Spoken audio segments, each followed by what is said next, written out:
आइए हम लोग फिर से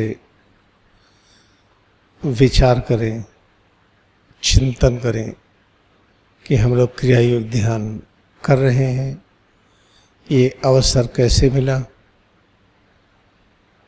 जब आप भ्रमण करें, एक स्थान से दूसरे स्थान पर जाएं, तो ऐसे अनेक लोग हैं जिनको पता नहीं है अब भी कि लाड़ी महाशय कौन, स्वामी तेश्वर गिरी या परमहंस योगानंद अमेरिका में क्या किए या क्रिया योग ध्यान क्या है। लेकिन उन्हीं लोगों के बीच में से हम लोगों को पता चल रहा है, इसलिए हम लोग यहाँ बैठे हैं। ये सब जो पूरे ब्रह्मांड में, इस भूमंडल में जो अनेक प्रकार की क्रियाकलाप घटित हो रहे हैं, ऐसा क्यों घटित हो रहा है, ये सब ऐसा क्यों होता है, इसको जानने के लिए कई साधन हैं। समाचार पत्र पढ़ करके, टेलीविज़न, रेडियो या एक दूसरे से सुन करके या लिखी हुई पुस्तक को पढ़ करके। एक साधन ये है जिसमें हमेशा धोखा होता है। कोई व्यक्ति जो चीज़ लिखता है, अपने लिखी हुई बातों को सिद्ध करने के लिए अनेक प्रकार की कहानियों को जोड़ता है, जिन कहानियों का कोई अस्तित्व नहीं है।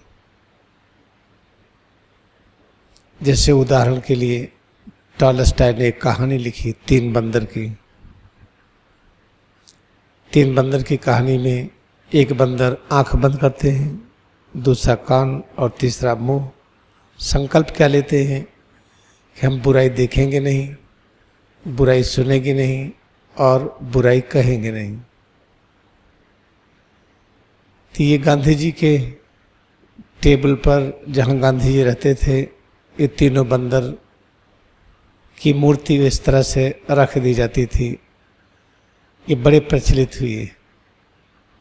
ठीक है, ये बात बहुत सही है, लेकिन हम क्या करें कि न हम बुरा सुने, न देखें और न हम कहें। तो पहले ये नहीं पता है कि बुराई और अच्छाई है क्या, क्या चीज़ बुरा है, क्या अच्छा है, ये नहीं पता है। समय समय पर ये बदलता रहता है। इसलिए सबको जानने के लिए एक ही तरीका है कि पहले हम अपने को जानें। अपने को जानने की क्रिया में क्या अच्छा है, क्या बुरा है, क्या पाप है, क्या पुण्य है, ये चीज़ें समझ में आती हैं। फिर जो लिख पढ़ करके, सुन करके चीज़ों को हम जानते हैं, जिसमें भ्रम प्रकट होता है और देखा जाता है कि हर समय वो चीज़ें बदलती रहती हैं। जैसे उदाहरण के लिए जो जिन्ना के बाबा थे, वो मछली का व्यापार करने लगे, तो हमारे हिंदू समाज ने उनको अलग कर दिया कि आप तो अशुद्ध हो गए, नापाक हो गए, क्योंकि आप हिंसा कर रहे हैं। मछली को पाल करके फिर मछली को बेचते हैं, ये मारी जाती हैं, ये चीज़ ठीक नहीं है। पहले देखिए, आज से 70-80 वर्ष पहले गांव में, घरों में जो मीट खाता था, मछली खाता था, उसके बर्तन अलग होते थे। वो जाकर के बाहर, घर के बाहर मीट मछली खा करके हाथ पैर धो करके आता था, तो चारपाई पे बैठने में संकोच करता था। 1-2 दिन लग जाता था उस संकोच से अलग होने में। यह सब वातावरण था उस समय जब जिन्ना के बाबा को मना किया गया। फिर वो मछली का व्यापार बंद कर दिए। भाई अब हमको वापस ले लीजिए, अब हम इसका व्यापार नहीं करेंगे। तो लोगों ने कहा कि आप तो हमेशा के लिए नापाक हो गए हैं, आपको वापस नहीं लिया जा सकता है। तो उनके 4 बेटे थे। जिन्ना, नाती, जिन्ना के सभी भाई, ये सब लोगों ने मुस्लिम धर्म स्वीकार कर लिया, क्योंकि उसमें मना ही नहीं थी कि हम मछली खाएं या हम मेढक खाएं, मुर्गा खाएं, बकरा खाएं, गाय खाएं कि भैंस खाएं। कि नीलगाय खाएं, उसमें कुछ मनाही नहीं, आप जैसे हैं ठीक है। तो जिन्ना मुसलमान हो गए, उसका परिणाम देखिए। उन्होंने दिन रात मेहनत करके सुबह से शाम तक एक वर्ग को इतना अलग किया कि आज भारत का कुछ अंश पाकिस्तान बांग्लादेश के रूप में बना हुआ है। लेकिन अब मछली का व्यापार कराया जा रहा है। अब मत्स्य डिपार्टमेंट बना है गवर्नमेंट में, कोई भी आकर के मछली का व्यापार कर सकते हैं। उस समय जो जिसके कारण अलग किए गए जिन्ना का परिवार आज स्वीकार हो रहा है। अब उस गलती को अब कैसे दूर कर पाएंगे? नहीं दूर कर पाएंगे। एक गांव के कुएं में किसी मुस्लिम को रोटी खिला करके उस जूठी रोटी को फेंकवा दिया जाता था। फिर जब गांव भर पानी पीते थे तो अगले दिन ऐलान होता था कि पूरा गांव ही नापाक हो गया, अब ये सब हिंदू नहीं है, अब सब मुस्लिम हैं। अब देखिए मुस्लिम के थाली में खाना खाते हैं।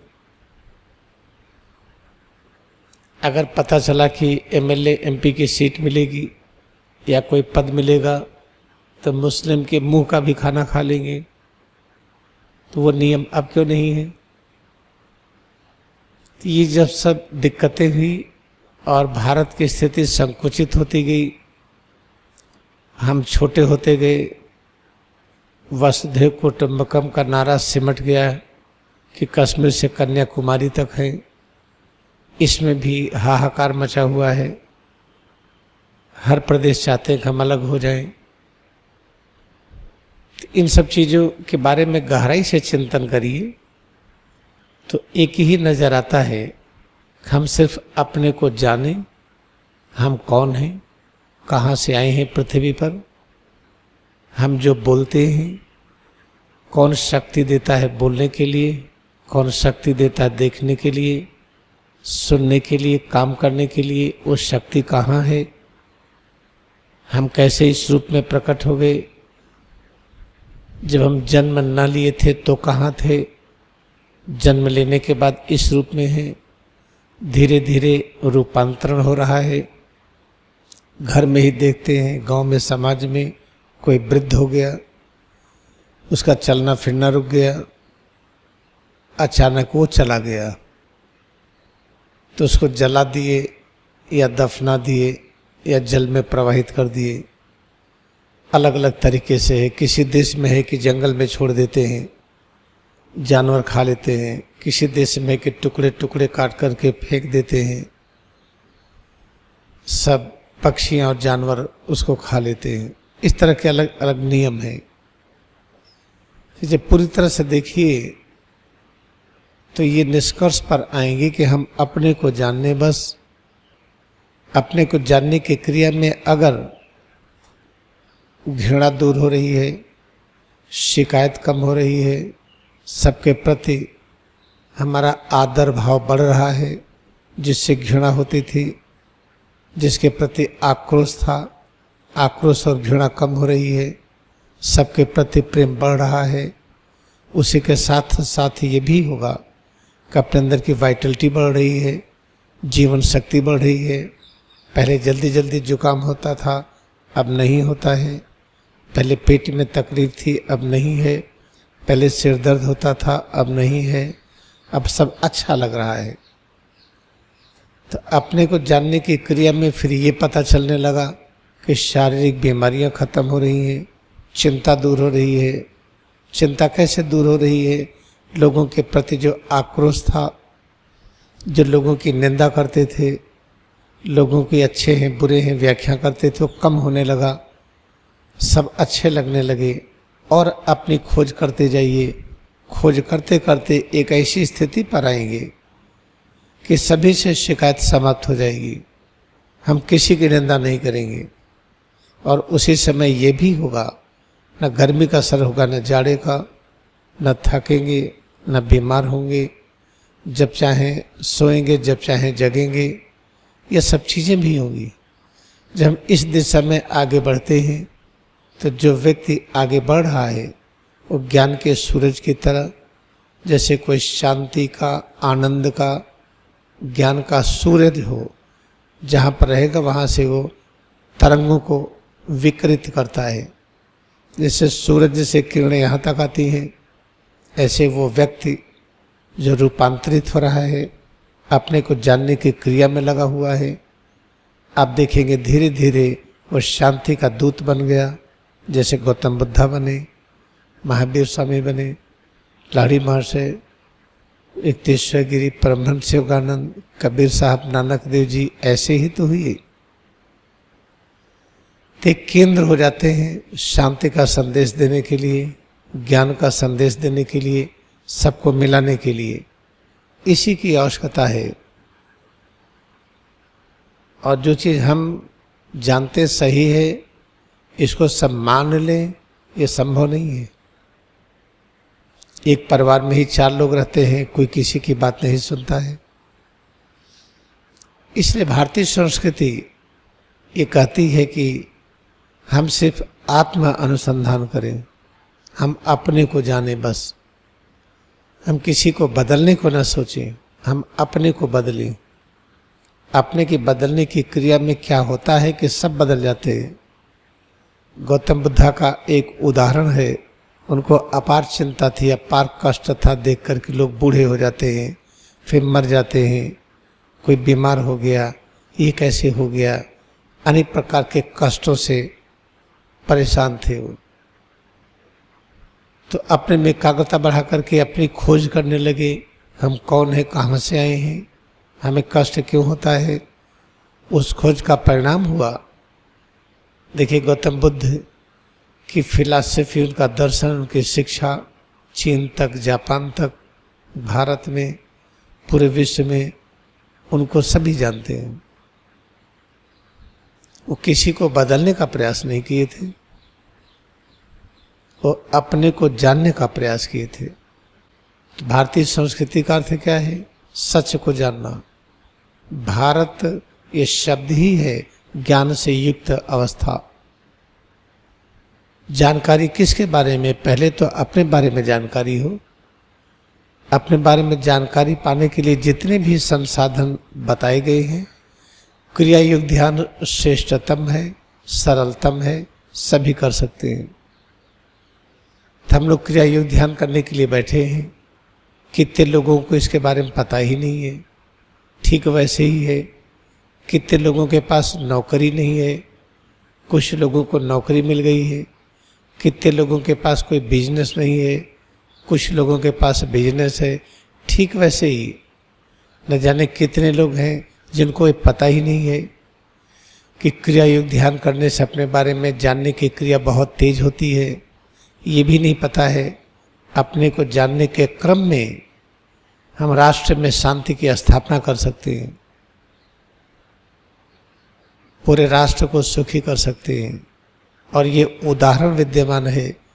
भारत, इस देश की जो संस्कृति बनी हुई है, उनके कारण नहीं बनी है जो गोली मार करके अपने को मार लिए, या जो फांसी के तख्त पर चढ़ गए किसी को मार करके, उनके कारण नहीं हुई।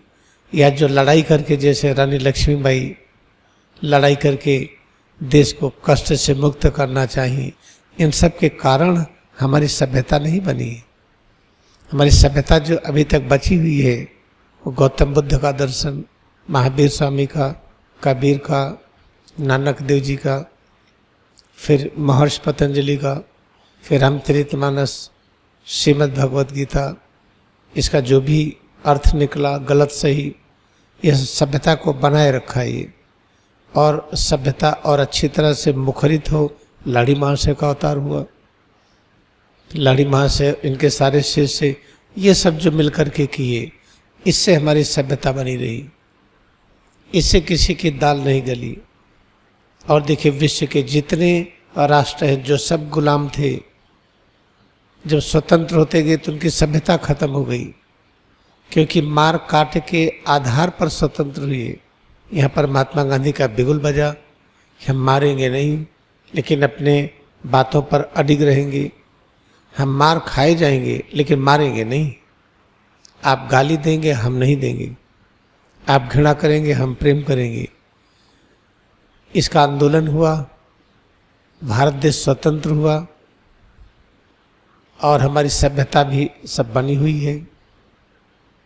हमारे रीति रिवाज भी बने हुए हैं। हमारे रीति रिवाज में प्रमुखता है हॉस्पिटैलिटी, मेहमान का स्वागत करना, अतिथि का स्वागत करना। ये कहीं नहीं है। परिवार में 10 लोग होते हैं, 10 तरह के होते हैं, सबको लेकर के चलने की बात है, ये कहीं नहीं है। तो याद रखिए, जो हम लोग ध्यान कर रहे हैं, भारत राष्ट्र को मजबूत करने का सबसे बड़ा साधन है। ये भारतीय संस्कृति को बचाने का सबसे बड़ा साधन है। परिवार को एकजुट रखने का सबसे बड़ा साधन है। वो भूल जाइए जो जुलूस निकालते हैं, जो बस और कार को फूंक करके एक दहशत फैलाते हैं और दहशत फैला करके फिर अगुआ बनते हैं। खुद ही डकैती डलवाएंगे, खुद ही जाकर के FIR करवाएंगे, खुद ही बस जलाएंगे, फिर जाकर के पकड़वाएंगे कौन बस जलाया है, किसी और को। घरों में आग लगाएंगे, ताकर के सांत्वना देंगे। ये सब करके लीडर बनने की परंपरा है और उनको बाद में कितनी अशांति होती है उनसे पूछ लीजिए। तो हम लोग बड़े भाग्यशाली हैं। एक जगह है जहाँ बैठ करके हम आत्म अनुसंधान कर रहे हैं, हम अपने बारे में खोज कर रहे हैं। बस यही करते जाइए और कोई चिंता न करिए। और खोज करने का तरीका क्रिया योग ध्यान है। आंख बंद करके अपने में एकाग्र हो जाइए। जो कुछ अनुभव होता है उसके प्रति सच्ची धारणा, सच्ची भावना, सद्विचार बनाइए। जो आपने अभ्यास किया कि अमरता की अनुभूति है, बस इसी को करते जाइए। जब आप करते जाएंगे तो धीरे धीरे देखेंगे घर में परिवर्तन होने लगा। लेकिन आप करिए। करने का ये नियम है कि प्रतिदिन इसके अभ्यास में हमारी भक्ति, अभ्यास करने में प्रेम और अधिक हो। अपनी पूरी क्षमता लगा दीजिए, शारीरिक, मानसिक, बौद्धिक जो भी है। इसलिए याद रखिए, अपने बारे में खोज करिए। बस दूसरे के बारे में जानने का प्रयास करेंगे तो चिंताएं बढ़ेंगी, बीमारियां बढ़ेंगी, तकलीफ बढ़ेगी, जान नहीं पाएंगे। जब अपने बारे में पता नहीं तो दूसरे बारे में क्या जानेंगे हम। श्वास कौन चला रहा है, हृदय की धड़कन कौन प्रकट कर रहा है, किडनी काम कर रही कौन करा रहा है। जब ये नहीं पता तो हम आपको क्या जानेंगे हम। तो अपने को जानने का तरीका बड़ा सरल है। आंख बंद करके बस अपने को देखिए। हम तो आंख खोल करके देखेंगे ना, बंद करके कैसे देखें। आंख खोल करके देखने में आंख और हाथ के बीच में दूरी आ जाती है। तो इस दूरी के आने से ये साफ साफ नहीं दिखाई पड़ता है। उन्होंने नाम रखा कि हाड़ मांस है, एक गलत नाम है। फिर आंख बंद करके अपने को देखें। आंख बंद करके कैसे देखेंगे?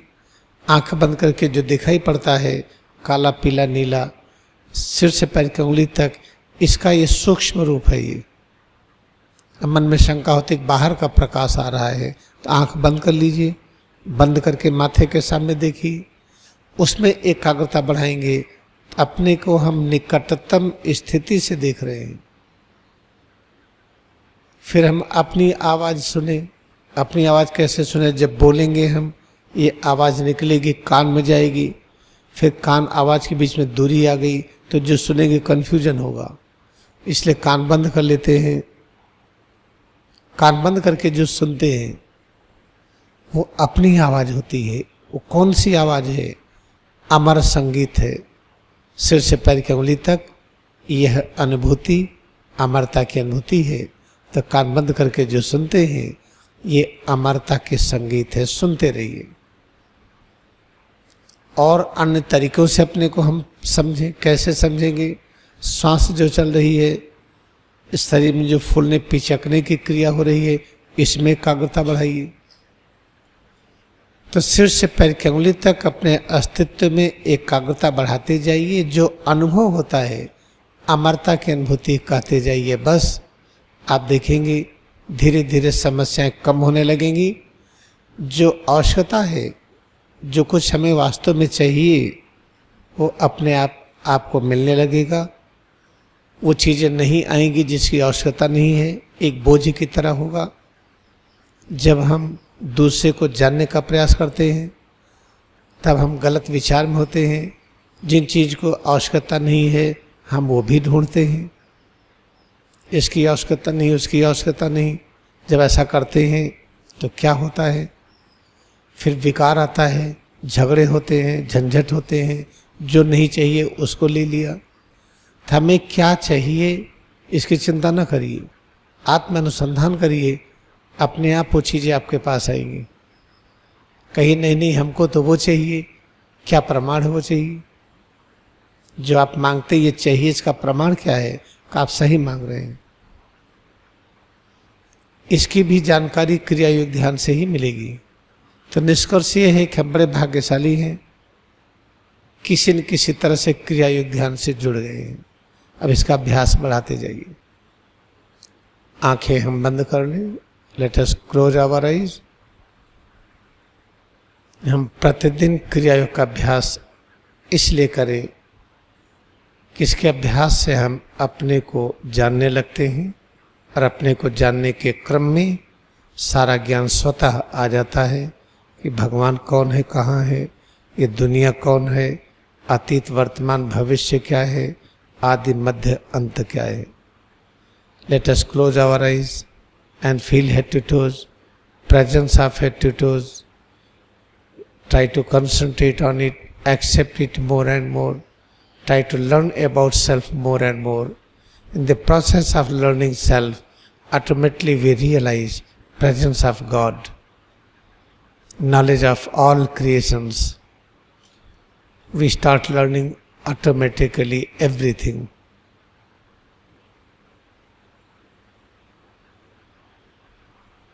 With this brief message, let us bow down to our devotion we have in Kriya Yoga meditation. क्रिया योग ध्यान में अपनी भक्ति को हम नमन करें।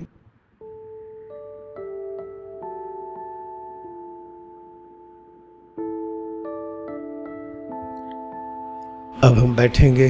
Now we will sit. आंखें खोलें, open eyes.